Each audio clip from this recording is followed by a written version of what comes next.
मैं अंजलि हूँ। अपनी पढ़ाई पूरी करने के बाद मैं अपने भविष्य के बड़े बड़े सपने देख रही थी।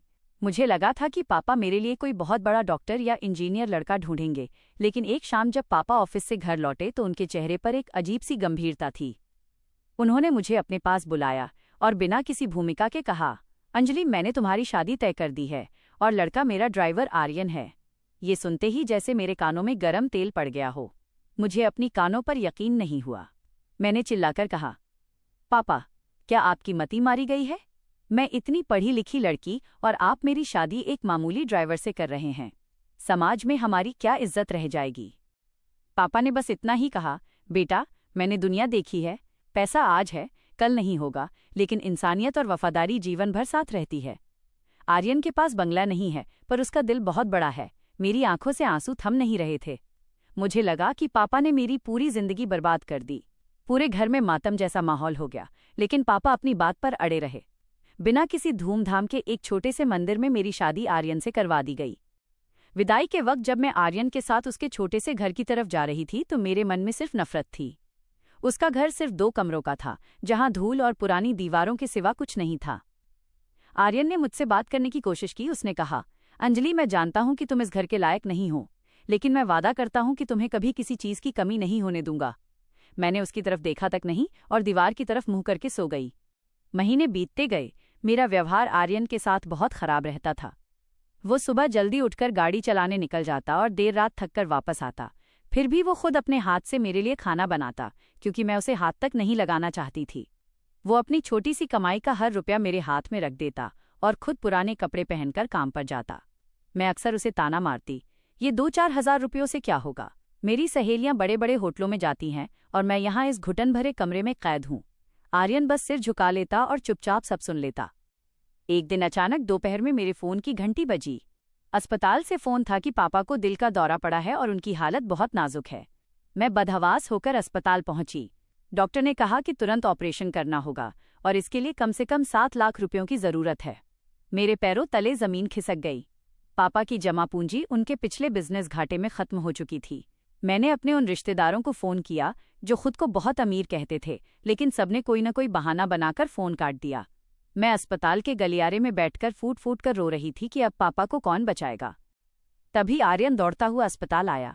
उसने मुझे रोते देखा तो उसके चेहरे पर एक अलग ही दृढ़ता थी। वो बिना कुछ बोले डॉक्टर के केबिन में गया और थोड़ी देर बाद बाहर आकर बोला, अंजलि, रोना बंद करो, पापा का ऑपरेशन शुरू हो रहा है। मैंने सारे पैसे जमा कर दिए हैं। मैं हैरान रह गई। मैंने पूछा, आर्यन, तुम्हारे पास इतने पैसे कहाँ से आए? आर्यन ने धीरे से कहा, अंजलि, वो पैसे मैंने और मेरी माँ ने सालों से जोड़कर रखे थे ताकि हम अपना एक छोटा सा घर खरीद सकें। लेकिन आज पापा की जान से बढ़कर वो घर नहीं है।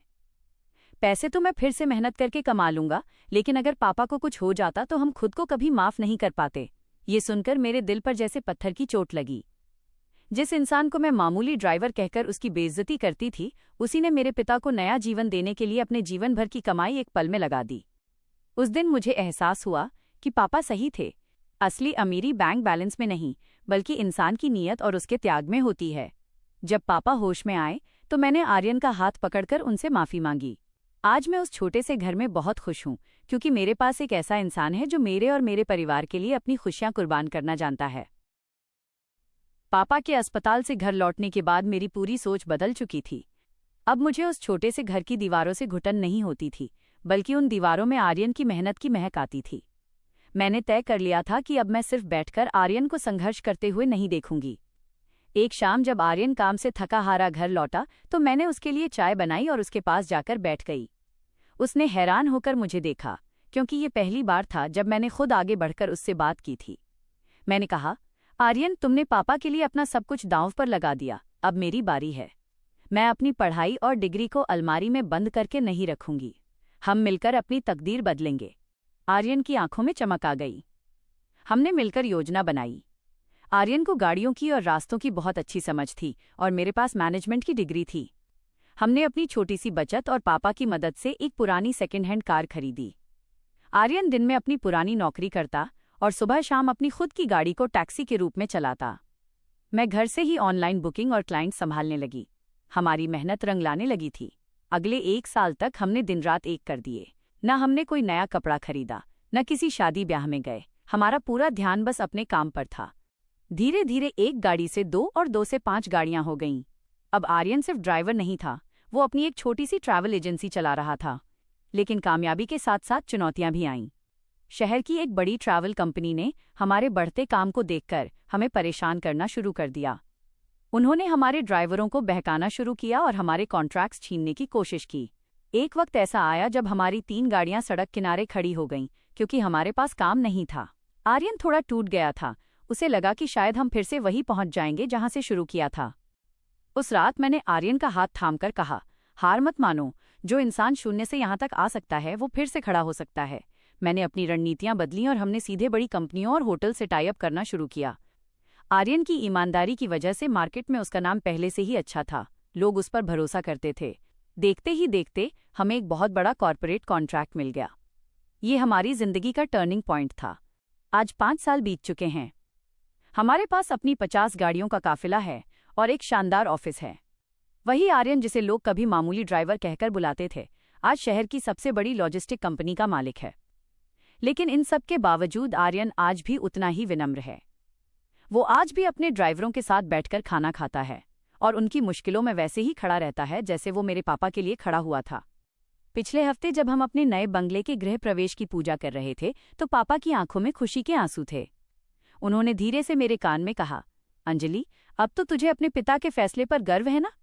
मैंने आर्यन की तरफ देखा, जो पूजा की थाली लिए मुस्कुरा रहा था, और बस इतना ही कह पाई, पापा, आपने मुझे सिर्फ पति नहीं दिया, आपने मुझे वो इंसान दिया जिसने मुझे खुद से प्यार करना और जिंदगी की असली कीमत पहचानना सिखाया। हमारी सफलता की गूंज अब पूरे शहर में सुनाई देने लगी थी। लेकिन जैसा कि कहा जाता है, ऊंचाइयों पर पहुंचने के बाद आपकी असल परीक्षा शुरू होती है। एक दिन हमारे ऑफिस में एक मीटिंग तय हुई। एक बहुत बड़ी मल्टीनेशनल कंपनी को अपने कर्मचारियों के लिए सैकड़ों गाड़ियों की जरूरत थी और वे शहर की सबसे भरोसेमंद एजेंसी की तलाश में थे। जब आर्यन और मैं उस कंपनी के बोर्डरूम में पहुंचे तो सामने वाली कुर्सी पर जो शख्स बैठा था, उसे देखकर आर्यन के कदम एक पल के लिए ठिठक गए। वो कोई और नहीं बल्कि वही सेठ जी थे जिनके यहाँ आर्यन सालों पहले ड्राइवरी करता था और जिन्होंने एक बार मामूली सी गलती पर आर्यन को सबके सामने अपमानित करके नौकरी से निकाल दिया था। सेठ जी ने जब आर्यन को कोट पेंट में देखा तो उनकी आंखों में हैरानी और शर्मिंदगी साफ झलक रही थी। वे पहचान गए थे कि ये वही लड़का है जिसे उन्होंने कभी अपने पैरों की धूल समझा था। मीटिंग के दौरान सेठ जी की आवाज में वो पुरानी अकड़ नहीं थी। जब कॉन्ट्रैक्ट साइन करने की बारी आई तो उन्होंने झिझकते हुए कहा, आर्यन बाबू, मुझे अंदाजा नहीं था कि आप इतनी दूर तक पहुंच जाएंगे। उस दिन जो कुछ हुआ उसके लिए मैं। आर्यन ने उन्हें बीच में ही टोकते हुए बड़ी शालीनता से कहा, सेठ जी, उस दिन आपने मुझे नौकरी से निकाला था, तभी तो मैंने अपना रास्ता खुद बनाना सीखा। आपकी कड़वाहट ही मेरी सफलता की सीढ़ी बनी, इसलिए मुझे आपसे कोई शिकायत नहीं है। आर्यन की इस महानता ने मेरा सिर गर्व से और ऊंचा कर दिया। लेकिन कामयाबी का ये रास्ता अभी और भी कठिन होने वाला था। बिजनेस के विस्तार के चक्कर में हम इतने मशगूल हो गए कि घर और रिश्तों के लिए समय निकालना मुश्किल होने लगा। एक दिन खबर मिली कि आर्यन की माँ, जो गांव में रहती थीं, अचानक बहुत बीमार हो गईं। आर्यन काम के बोझ तले इतना दबा था कि उसने सोचा कि वो बाद में चला जाएगा, लेकिन मैंने उसे याद दिलाया कि जिस माँ की दुआओं और जिस पिता के त्याग ने हमें यहाँ तक पहुँचाया है, उनके बिना ये दौलत मिट्टी के समान है। हम सब कुछ छोड़कर गाँव भागे। वहां जाकर एहसास हुआ कि गांव के लोगों के पास आज भी इलाज और एम्बुलेंस की वैसी सुविधा नहीं थी जैसी शहरों में है। आर्यन की मां ठीक तो हो गईं, लेकिन उस घटना ने आर्यन के मन में एक नया विचार डाल दिया। उसने मुझसे कहा, अंजलि, हमने अपने लिए तो बहुत कमा लिया, लेकिन क्या हम उन लोगों के लिए कुछ कर सकते हैं जो आज भी उसी स्थिति में हैं जहां हम कभी थे? हमने तय किया कि हम अपनी कंपनी का एक हिस्सा फ्री मेडिकल ट्रांसपोर्ट सेवा के लिए समर्पित करेंगे। हमने गांव के उन इलाकों में एम्बुलेंस और गाड़ियां तैनात की जहां लोगों को अस्पताल पहुंचने में घंटों लग जाते थे। शुरुआत में कई लोगों ने कहा कि ये घाटे का सौदा है, बिजनेस में भावनाएं नहीं चलती। लेकिन आर्यन का मानना था कि दुआएं कमाना पैसा कमाने से कहीं ज्यादा जरूरी है। देखते ही देखते हमारी कंपनी की पहचान सिर्फ एक ट्रैवल एजेंसी के तौर पर नहीं, बल्कि एक मददगार संस्था के रूप में होने लगी। आज जब मैं पीछे मुड़कर देखती हूँ तो मुझे उस दिन का अपना गुस्सा और नफरत बहुत छोटी लगती है। पापा का वो एक फैसला न सिर्फ मेरी जिंदगी बदल गया, बल्कि आज हजारों परिवारों के चेहरे पर मुस्कान की वजह बन गया है। आर्यन अक्सर शाम को चाय पीते हुए मुझसे कहता है, अंजलि, अगर उस दिन पापा ने मुझ पर भरोसा न किया होता तो मैं आज भी किसी की गाड़ी का स्टीयरिंग पकड़कर अपनी किस्मत को कोस रहा होता। मैं बस मुस्कुरा देती हूँ और सोचती हूँ कि सचमुच कभी कभी जिसे हम अपना सबसे बुरा वक्त समझते हैं वही हमारे सबसे खूबसूरत भविष्य की नींव रख रहा होता है। अब हमारी कंपनी एक ग्लोबल ब्रांड बनने की ओर अग्रसर है और मैं आर्यन के साथ कंधे से कंधा मिलाकर इस नए सफर के लिए तैयार हूँ। हमारी सफलता का रथ पूरी रफ्तार से दौड़ रहा था, लेकिन तकदीर को शायद अभी एक और इम्तिहान लेना मंजूर था। जब सब कुछ सही चल रहा था तभी बिजनेस की दुनिया के कुछ पुराने और ताकतवर खिलाड़ियों को हमारी ये तरक्की खटकने लगी। उन्होंने आर्यन को नीचा दिखाने के लिए एक ऐसी साजिश रची जिसकी हमने कल्पना भी नहीं की थी। एक रात हमारे सबसे बड़े वेयरहाउस और गैराज में भीषण आग लग गई। सुबह तक हमारी आधी से ज्यादा गाड़ियां जलकर राख हो चुकी थीं और करोड़ों का नुकसान हो चुका था। अखबारों में हेडलाइंस छप गईं कि आर्यन की कंपनी दिवालिया होने की कगार पर है। बैंक के नोटिस आने लगे और जिन निवेशकों ने हम पर भरोसा किया था वे अब अपना पैसा वापस मांगने के लिए ऑफिस के बाहर हंगामा करने लगे। आर्यन पहली बार पूरी तरह टूट गया। उसने खुद को एक कमरे में बंद कर लिया। उसे लग रहा था कि उसने जो कुछ भी सालों की मेहनत से खड़ा किया था वो एक पल में धुआं बन गया। मैं उसके कमरे में गई और देखा कि वो सिर झुकाए बैठा था। मैंने उसका कंधा पकड़कर कहा, आर्यन, जब हम उस छोटे से कमरे में थे तब हमारे पास खोने के लिए कुछ नहीं था। आज हमारे पास कम से कम वो अनुभव है जो कोई हमसे नहीं छीन सकता। गाड़ियां जली हैं, तुम्हारी हिम्मत नहीं। उसी वक्त मेरे फोन पर एक मैसेज आया। वो मैसेज उन ड्राइवरों का था जो हमारी कंपनी में काम करते थे। उन्होंने लिखा था, सर, आप चिंता मत कीजिए, हम अगले 2 महीने तक बिना तनख्वाह के काम करेंगे, बस आप हिम्मत मत हारिए। उस एक मैसेज ने आर्यन के अंदर फिर से वही पुरानी आग पैदा कर दी। हमने अपनी बची कुची जमा पूंजी और मेरे गहने बेचकर फिर से शुरुआत की। आर्यन खुद फिर से स्टीयरिंग पर बैठा और मैं सड़कों पर उतरकर नए कॉन्ट्रैक्ट्स के लिए दौड़ने लगी। हमने दिन में 20-20 घंटे काम किया। धीरे धीरे हमारे प्रतिस्पर्धियों की साजिश बेनकाब होने लगी। जिस कंपनी ने हमें बर्बाद करने की कोशिश की थी, उनके खुद के कर्मचारी आर्यन की ईमानदारी से प्रभावित होकर हमारी कंपनी से जुड़ने लगे। ठीक 6 महीने बाद हमने न सिर्फ अपना सारा कर्जा चुका दिया, बल्कि पहले से भी बड़ी कंपनी बनकर उभरे। उस साल हमें बिजनेसमैन ऑफ द ईयर का अवार्ड मिला। जब आर्यन स्टेज पर अपना भाषण देने गया तो उसने सबको चौंका दिया। उसने माइक पर कहा, ये अवार्ड मेरा नहीं, उन ड्राइवरों का है जिन्होंने बुरे वक्त में मेरा साथ दिया, और सबसे बड़ा शुक्रिया मेरे ससुर जी का, जिन्होंने एक ड्राइवर की काबिलियत पहचानी और अपनी बेटी का हाथ मेरे हाथ में दिया।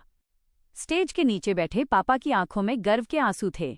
आज हम सिर्फ अमीर नहीं थे, हम एक मिसाल बन चुके थे। लेकिन कहानी में एक और मोड़ तब आया जब हमें पता चला कि जिस शख्स ने हमारे गैराज में आग लगवाई थी वो आज दाने दाने को मोहताज होकर हमारे ही ऑफिस के बाहर नौकरी की भीख मांग रहा है। आर्यन ने उसके साथ क्या किया, ये जानकर आप दंग रह जाएंगे। आर्यन ने उसे पुलिस के हवाले करने के बजाय अपने उसी गैराज में सफाई कर्मचारी की नौकरी दे दी जहां उसने आग लगाई थी। आर्यन ने कहा, सजा देने से इंसान खत्म होता है, लेकिन माफ करने से इंसान बदलता है। आज हमारी कहानी सिर्फ एक गैराज से शुरू होकर एक साम्राज्य तक की नहीं है, बल्कि यह कहानी है उस भरोसे की जो एक पिता ने अपनी बेटी के भविष्य के लिए किया था। लोग अक्सर पूछते हैं कि हमारी इस अटूट सफलता का राज क्या है। मैं बस मुस्कुराकर आर्यन की तरफ देखती हूँ और कहती हूँ, सही वक्त पर लिया गया एक सही फैसला और कभी ना हार मानने वाला जज्बा। समय बीतता गया और अब हमारी कंपनी एक ग्लोबल कॉरपोरेशन बन चुकी थी, लेकिन कामयाबी के इस 7वें आसमान पर पहुंचने के बाद भी किस्मत ने हमारे सामने एक ऐसी चुनौती पेश की जिसने हमारे पूरे वजूद को हिलाकर रख दिया। एक दिन जब मैं और आर्यन अपने नए प्रोजेक्ट की फाइलें देख रहे थे, तभी पापा की तबीयत अचानक फिर से खराब हो गई। इस बार मामला सिर्फ दिल का नहीं था, बल्कि बढ़ती उम्र और पिछले तनाव ने उनके शरीर को बहुत कमजोर कर दिया था। डॉक्टरों ने कह दिया कि उन्हें बचाने का एकमात्र रास्ता एक बहुत ही जटिल सर्जरी है, जो केवल विदेश में संभव थी। विडंबना देखिए, जिस पिता ने अपनी बेटी की खुशियों के लिए एक गरीब ड्राइवर पर भरोसा किया था, आज उसी बेटी और दामाद के पास दुनिया की हर दौलत थी, लेकिन वे अपने पिता की सांसें खरीदने में खुद को बेबस महसूस कर रहे थे। आर्यन ने एक पल भी बर्बाद नहीं किया। उसने रातों रात दुनिया के सबसे बेहतरीन डॉक्टरों की टीम तैयार की और पापा को लेकर विदेश रवाना हो गया। वहां के अस्पताल में बिताए गए वे 15 दिन हमारे जीवन के सबसे लंबे और डरावने दिन थे। सफेद गलियारों में टहलते हुए मुझे बार बार वही पुरानी बातें याद आ रही थीं। वो दिन जब मैं शादी के जोड़े में आर्यन से नफरत कर रही थी, और वो दिन जब आर्यन ने बिना सोचे अपनी पूरी जमा पूंजी मेरे पिता के लिए दांव पर लगा दी थी। मुझे एहसास हुआ कि आज मेरे पास करोड़ों रुपए हैं, लेकिन अगर आज आर्यन मेरे साथ न होता तो मैं इस मानसिक बोझ को अकेले कभी नहीं ढो पाती। सर्जरी सफल रही और जब पापा ने पहली बार अपनी आंखें खोली तो उन्होंने सबसे पहले आर्यन का हाथ पकड़ा। उनकी कमजोर आवाज में बस एक ही शब्द निकला, बेटा। आर्यन के लिए ये किसी भी बिजनेस अवार्ड से कहीं बड़ा सम्मान था। पापा के ठीक होने के बाद जब हम वापस लौटे तो हमें पता चला कि हमारी गैर मौजूदगी में हमारी कंपनी के कुछ बड़े शेयरधारकों ने तख्तापलट करने की कोशिश की थी। उन्हें लगा था कि हम पारिवारिक संकट में उलझे हुए हैं तो वे कंपनी पर कब्जा कर लेंगे। लेकिन वे एक बात भूल गए थे। आर्यन ने ये कंपनी कागजों पर नहीं बल्कि लोगों के दिलों पर राज करके बनाई थी। जैसे ही आर्यन ऑफिस पहुंचा, वहां के चपरासी से लेकर मैनेजर तक सब उसके पीछे चट्टान की तरह खड़े हो गए। आर्यन ने उन गद्दार शेयरधारकों को बोर्डरूम में बुलाया और बड़ी शांति से कहा, आप मेरी कुर्सियां छीन सकते हैं, मेरी गाड़ियां छीन सकते हैं, लेकिन आप उन लोगों का भरोसा कभी नहीं छीन सकते जिन्होंने मुझे एक ड्राइवर से मालिक बनाया है। उस दिन उन लोगों को अपनी हार माननी पड़ी और वे सिर झुकाकर वहां से चले गए। इस घटना ने हमें एक नई सीख दी कि इंसान कितना भी बड़ा क्यों न हो जाए, उसे अपनी जड़ों को कभी नहीं भूलना चाहिए। आर्यन ने फैसला किया कि अब हम केवल बिजनेस नहीं करेंगे बल्कि एक ड्राइवर ट्रेनिंग एकेडमी खोलेंगे जहां गरीब युवाओं को न केवल गाड़ी चलाना सिखाया जाएगा बल्कि उन्हें बिजनेस मैनेजमेंट की शिक्षा भी दी जाएगी, ताकि भविष्य में कोई और आर्यन ड्राइवर बनकर न रहे बल्कि खुद का मालिक बने। हमारी इस पहल को सरकार ने भी सराहा और हमें राष्ट्रीय स्तर पर सम्मानित किया गया। आज जब मैं अपने आलीशान बंगले की बालकनी में खड़ी होकर नीचे खड़ी दर्जनों गाड़ियों को देखती हूँ तो मुझे वही पुरानी फटी हुई जेब वाला आर्यन याद आता है। मुझे याद आता है कि कैसे एक पिता की दूरदर्शिता ने एक साधारण से लड़के के अंदर छिपे हीरे को पहचान लिया था। अब हमारा एक छोटा बेटा भी है जिसे मैं हर रात सोते समय यही कहानी सुनाती हूँ। मैं उसे सिखाती हूँ कि बेटा, असली अमीरी कपड़ों या गाड़ियों से नहीं आती बल्कि वो उस हिम्मत से आती है जो मुश्किल वक्त में अपनों के लिए सब कुछ न्योछावर कर सके। कहानी का ये सफर यहाँ रुकने वाला नहीं है। अब हम दुनिया के अलग अलग देशों में अपनी सेवाएं विस्तार कर रहे हैं। आर्यन आज भी कभी कभी अपनी पहली पुरानी कार निकालता है और मुझे लॉन्ग ड्राइव पर ले जाता है। वह कहता है, अंजलि, ये गाड़ी मुझे याद दिलाती है कि हम कहाँ से आए थे और तुम्हारा साथ मुझे याद दिलाता है कि मुझे कहाँ तक जाना है। हवा के झोंकों के साथ जब मैं उसकी तरफ देखती हूँ तो मुझे गर्व होता है कि मैंने एक ड्राइवर से शादी की थी, क्योंकि उस ड्राइवर ने न केवल गाड़ी चलाई बल्कि मेरी पूरी जिंदगी को सही दिशा में मोड़ दिया। पापा के पूरी तरह स्वस्थ होकर घर लौटने के बाद एक दिन उन्होंने मुझे और आर्यन को अपने पुराने पुश्तैनी कमरे में बुलाया। उनके हाथ में एक लोहे का पुराना और जंग लगा हुआ बक्सा था जिसे उन्होंने बरसों से अपनी अलमारी के सबसे निचले हिस्से में छिपा कर रखा था। मुझे लगा शायद इसमें कुछ पुराने कागजात होंगे, लेकिन जब पापा ने कांपते हाथों से उसका ताला खोला तो मेरी और आर्यन की आंखें फटी की फटी रह गईं। उस बक्से के अंदर सोने के कुछ पुराने सिक्के, कुछ जेवर और बहुत सारे लिफाफे थे। हर लिफाफे पर एक तारीख और मेरा नाम लिखा था। पापा ने एक गहरी सांस ली और कहा, अंजलि, तुम सोचती होगी कि मैंने तुम्हारी शादी एक ड्राइवर से क्यों की। क्या मैं इतना लाचार था? नहीं बेटा, ये वो पैसे और जेवर हैं जो मैंने तुम्हारी शादी के लिए तुम्हारी पैदाइश के दिन से जोड़ना शुरू किए थे। मैं चाहता तो तुम्हारी शादी किसी बहुत बड़े खानदान में कर सकता था, शहर के सबसे महंगे हॉल में हजारों लोगों को दावत दे सकता था। मैं सन्न रह गई। मैंने पूछा, तो फिर पापा, आपने हमें उस तंगहाली में क्यों रहने दिया? क्यों आर्यन को ड्राइवर ही रहने दिया? पापा की आंखों में एक चमक थी। उन्होंने कहा, बेटी, मैं तुम्हें दौलत के साथ एक ऐसा इंसान देना चाहता था जो तुम्हारी दौलत से नहीं, तुमसे प्यार करे। मैंने आर्यन को बहुत करीब से परखा था। मुझे पता था कि अगर मैं तुम्हें ये सब पहले दे देता तो शायद तुम कभी आर्यन की उस असलियत को नहीं पहचान पाती जो मुसीबत के वक्त सामने आई। मैं देखना चाहता था कि क्या मेरा चुनाव तुम्हारी नफरत और गरीबी की आग में टिक पाएगा या नहीं, और आर्यन ने साबित कर दिया कि वो सोने से भी ज्यादा शुद्ध है। पापा ने एक लिफाफा आर्यन के हाथ में थमाया। उसमें शहर के बीचों बीच एक बहुत बड़े प्लॉट के असली कागजात थे।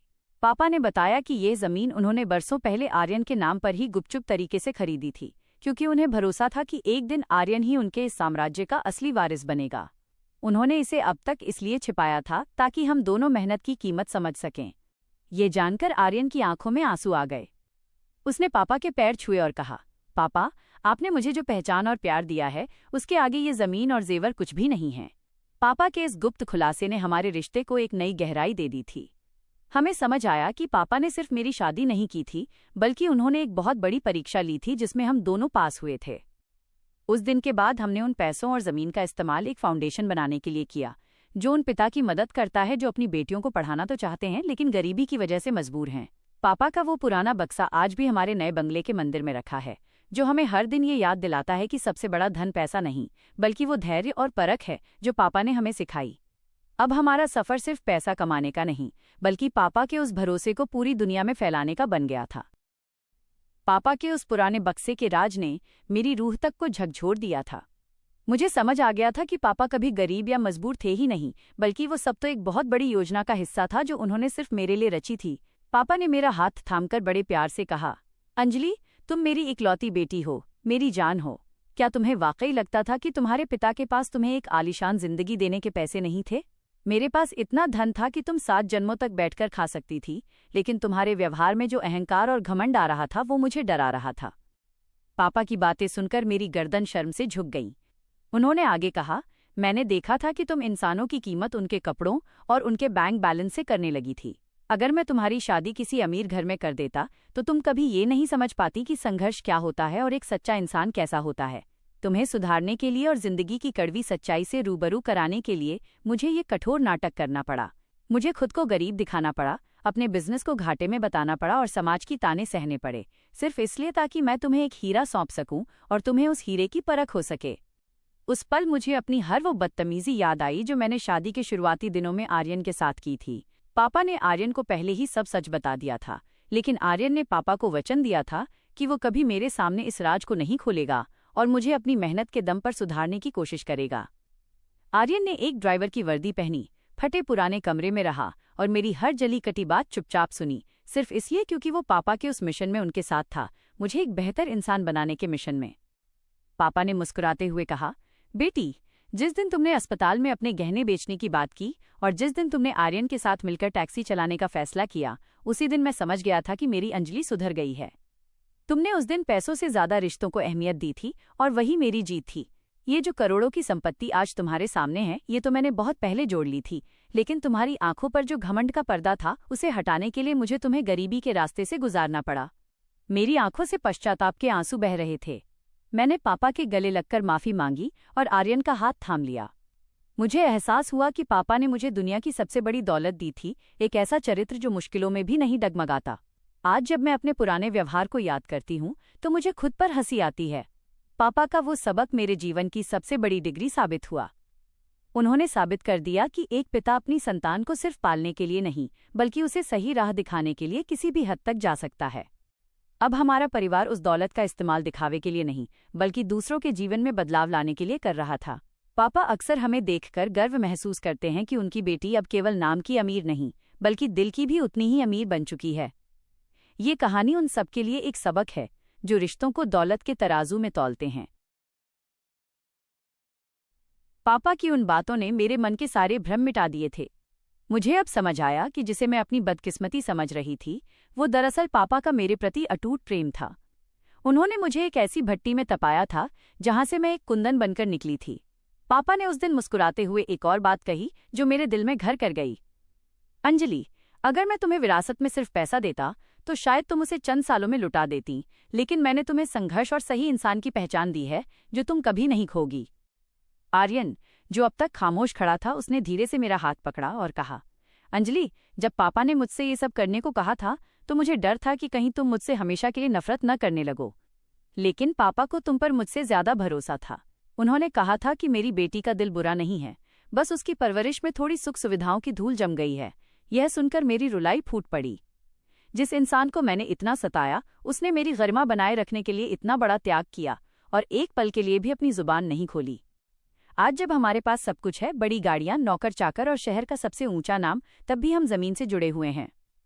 अब मैं जब भी किसी गरीब या मामूली काम करने वाले इंसान को देखती हूँ तो मेरी आंखों में नफरत नहीं बल्कि सम्मान होता है, क्योंकि मुझे पता है कि किसी वर्दी या फटे कपड़ों के पीछे एक आर्यन जैसा महान इंसान छिपा हो सकता है। पापा का वो कठोर फैसला आज मेरे जीवन का सबसे अनमोल उपहार बन गया है। उन्होंने मुझे सिर्फ एक पति नहीं दिया, बल्कि उन्होंने मुझे मैं से मिलाया, मुझे मेरी असलियत दिखाई। हमारी ये कहानी अब सिर्फ हमारी नहीं रही, बल्कि उन सभी लोगों के लिए एक मिसाल बन गई है जो सफलता को केवल पैसों से नापते हैं। मैंने और आर्यन ने मिलकर तय किया कि हम अपनी संपत्ति का एक बड़ा हिस्सा उन बच्चों की शिक्षा पर खर्च करेंगे जो काबिल तो हैं लेकिन अभिमानी हैं, ताकि उन्हें समय रहते सही और गलत का अंतर समझ आ सके। पापा आज भी हमारे साथ हैं और जब भी वो हमें साथ काम करते और खुश देखते हैं तो उनकी आंखों की वो संतुष्टि हमें बताती है कि उनका वो जोखिम भरा प्रयोग पूरी तरह सफल रहा। जिंदगी की इस लंबी दौड़ में मैंने यही सीखा कि कभी कभी हमें गिरने दिया जाता है ताकि हम संभलना सीख सकें, और कभी कभी हमसे सब कुछ छीन लिया जाता है ताकि हमें उसकी असली कीमत समझ आ सके। आज मैं गर्व से कहती हूँ कि मैं एक ड्राइवर की पत्नी हूँ क्योंकि उस ड्राइवर ने मुझे अपनी मेहनत से उस मुकाम तक पहुंचाया है जहां आज पूरी दुनिया हमारे कदमों में है। ये अंत नहीं बल्कि एक ऐसी सोच की शुरुआत है जहां इंसानियत ही सबसे बड़ी दौलत मानी जाती है। समय की धूल जब रिश्तों पर जम जाती है तो उसे साफ करने के लिए पिता जैसे अनुभवी हाथों की जरूरत होती है। पापा का वो एक फैसला जो उस वक्त मुझे अपनी बर्बादी लग रहा था, असल में मेरे सुनहरे भविष्य की सबसे मजबूत नींव था। आज मैं और आर्यन एक सफल मुकाम पर हैं, लेकिन हमारी सबसे बड़ी सफलता वो धन दौलत नहीं, बल्कि वो आपसी विश्वास और सम्मान है जो हमने उस छोटे से कमरे के संघर्ष से कमाया है। पापा ने मुझे सिखा दिया कि दुनिया की सबसे कीमती चीज पैसा नहीं, बल्कि वो इंसान है जो हर हाल में आपका हाथ थामे खड़ा रहे। दोस्तों, ये कहानी सिर्फ मेरी नहीं है, ये उन सभी पिताओं की है जो अपनी औलाद के लिए कड़े फैसले लेते हैं, और उन सभी लोगों की है जो मेहनत के दम पर अपनी किस्मत बदलना जानते हैं। अगर इस कहानी ने आपके दिल को छुआ हो और आपको भी लगा हो कि इंसान की पहचान उसके काम से नहीं बल्कि उसकी नीयत से होती है, तो इस वीडियो को अपने उन दोस्तों और परिवार के साथ शेयर जरूर करें जो रिश्तों से ज्यादा दौलत को अहमियत देते हैं। ऐसी ही और भी दिल को छू लेने वाली और प्रेरणादायक कहानियों के लिए हमारे चैनल को सब्सक्राइब करना न भूलें और बेल आइकन को जरूर दबाएं ताकि आने वाले अगले एपिसोड की जानकारी आपको सबसे पहले मिले। आपकी एक प्रतिक्रिया हमें और भी अच्छी कहानियां लाने के लिए प्रेरित करती है, इसलिए कमेंट बॉक्स में हमें जरूर बताएं कि आपको पापा का ये फैसला कैसा लगा। मिलते हैं अगले एपिसोड में एक नई और भावुक कहानी के साथ। तब तक के लिए अपना और अपनों का ख्याल रखें। धन्यवाद।